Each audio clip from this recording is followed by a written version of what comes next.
அடிக்கிற வெயிலுக்கு என்னதான் குளு குளுன்னு ஏசிக்குள்ளே உட்காந்தாலும் இன்டர்னலாக நம்ம எடுக்கிற ஃபுட்டில் வந்து பாடியை கூல் பண்ணுற மாதிரி கண்டிப்பாக எடுத்துக்கணும்.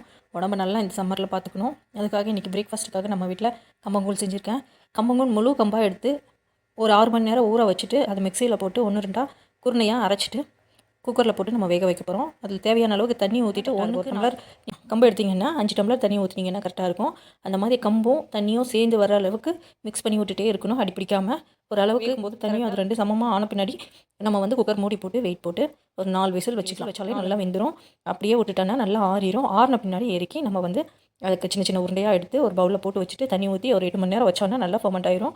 அதிலிருந்து ஒரு உருண்டை எடுத்துகிட்டு எத்தனை தேவையோ எடுத்து நம்ம அது கூட தயிர் ஊற்றி சால்ட் போட்டு மிக்ஸ் பண்ணி குடிச்சிக்கலாம். இந்த சம்மரில் இந்த மாதிரி ஒரு பிரேக்ஃபாஸ்ட் ரொம்ப நல்லாயிருக்கும். பாடியை கூல் பண்ணும், சேம் டைம் ஹெல்த்தியாகவும் இருக்கும். நம்மளுக்கு கால்சியம், அயன் எல்லாமே ரிச்சாக இருக்குது.